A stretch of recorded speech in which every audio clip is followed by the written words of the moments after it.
बिस्मिल्लाहिर्रहमानिर्रहीम अल्हम्दुलिल्लाहि वकफ़ा वस्सलामुन अला इबादिहिल्लज़ीना इस्तफ़ा मुहम्मदिन व अहले बैतिहि तय्यबीन। आज मैं मछली के हवाले से कुछ अहम मालूमात हैं जो देना चाहती हूँ कि आखिर हम मकतब अहलुल बैत अलैहिमुस्सलाम से ताल्लुक़ रखने वाले एक ख़ास किस्म की मछली जो कि छिलकादार होती है, जिसे राहू मछली कहा जाता है, वो ही क्यों खाते हैं, इसकी इल्लत क्या है। तो असल में हम जिन असूलों पे खाने के मामले में या इबादात में या अक़ायद में जिन चीज़ों पे अमल करते हैं, वो तमाम असूल और क़ायदे हमने ऐसे रास्ते से लिए हैं कि जो मासूमीन का रास्ता है, जो कि अहलुल बैत अलैहिमुस्सलाम के वसीले से जो दीन हम तक पहुँचा है, जो शरीयत हम तक पहुँची, हम उसी पे अमल करते हैं। इसलिए कि जितना हराम हलाल के बारे में बेहतरीन वो हुज्जत है इलाही हमें बता सकती हैं, दुनिया की कोई और हस्ती नहीं बता सकती। तो सबसे पहले इसमें हमने देखना है कि आखिर हम एक मख़सूस किस्म की मछली ही क्यों इस्तेमाल करते हैं, और अगर टिन में जो मछली का गोश्त मिलता है या पैकिंग में जो मछली मिलती है उसके क्या अहकाम हैं, या गैर शिया से किसी मुसलमान से अगर मछली ख़रीदें तो क्या हुक्म है अगर वो मसलक अहले सुन्नत पे हो, और काफिर से क्या हम ये मछली ख़रीद सकते हैं और उसका इस्तेमाल, उसका खाना हलाल है या नहीं। इन सब सवालात के जवाबात जो हैं हमें जानना ज़रूरी हैं। तो सबसे पहले ये कि मछली के हवाले से इमाम सादिक अलैहिस्सलाम वसाइल शिया में फ़रमाते हैं, छिलकादार मछली इस्तेमाल करो और बग़ैर छिलके वाली मछली मत खाओ। तो यानी हमें सरीहन हुक्म मिल गया कि हमने कौन सी किस्म जो है मछली की, और क्यों, इसकी इल्लत क्या है कि अगर हम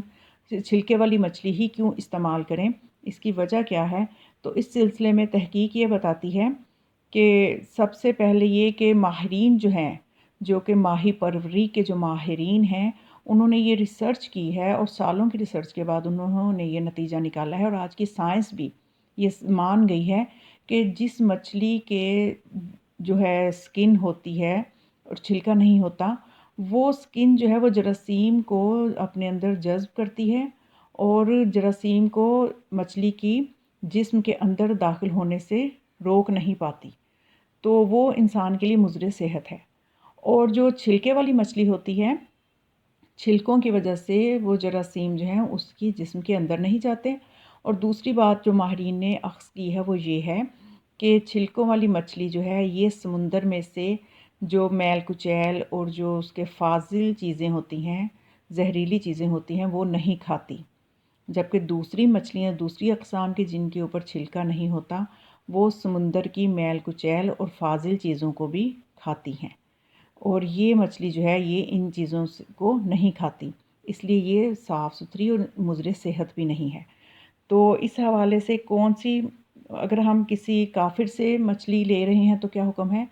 तो उसमें दो चीज़ों का लिहाज रखना ज़रूरी है कि एक तो यकीन हो कि ये छिलके वाली मछली है, दूसरा ये कि मछली ने पानी के अंदर जान नहीं दी, बल्कि काफिर ने जो जाल डाला था, जाल में आने के बाद मरी है।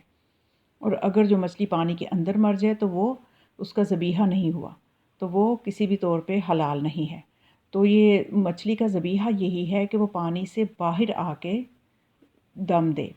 तो इसी तरह से किसी काफिर से भी हम इन दो शरात के साथ मछली ख़रीद सकते हैं, तो इसमें कोई हर्ज नहीं है। और टिन में जो मछली है या जो पैकिंग में मछली है, उसके बारे में भी अगर ये दो चीज़ों का यकीन हो जाता है कि इसने पानी से बाहर आके जान दी है, और दूसरा ये कि छिलके वाली मछली है, तो फिर कोई हर्ज नहीं है कि पैकिंग वाली मछली भी इस्तेमाल कर सकते हैं। जैसा कि यूरोप कंट्रीज़ में या दूसरे ममालिक में अमूमन हर चीज़ पैकिंग में होती है, तो इसलिए उनके लिए तो ख़ास तौर पे इस चीज़ को यकीन हासिल करना ज़रूरी है, उसके बाद ही वो उसको इस्तेमाल कर सकते हैं। तो अगर ऐसी मछली जो मुसलमान बाज़ार से ख़रीदी गई हो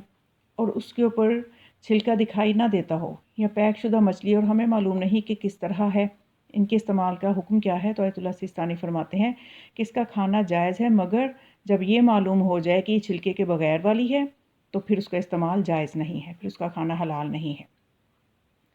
तो उसके अलावा ये कि हराम मछलियों से बनाया जाने वाला तेल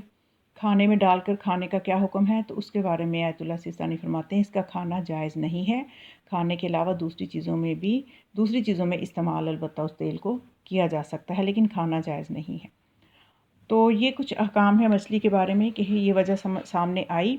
कि जो छिलकादार मछली होती है, एक तो वो समुंदर से मैल कुचैल नहीं खाती, और دوسرا یہ کہ وہ جراثیم سے پاک ہوتا ہے اس کا جسم، اور ہم وہ والی مچھلی کسی کافر سے بھی لے کے کھا سکتے ہیں جس کے اوپر چھلکے ہوں اور اس نے پانی سے باہر آ کے خشکی پہ جان دی ہو۔ بس ان دو چیزوں کا لحاظ رکھنا ضروری ہے، اور یہ وہ مچھلی کے بارے میں چند احکام تھے جن کو پہنچانا ضروری تھا۔ تو ہمیں یاد رکھیے گا۔ والسلام علیکم ورحمۃ اللہ وبرکاتہ۔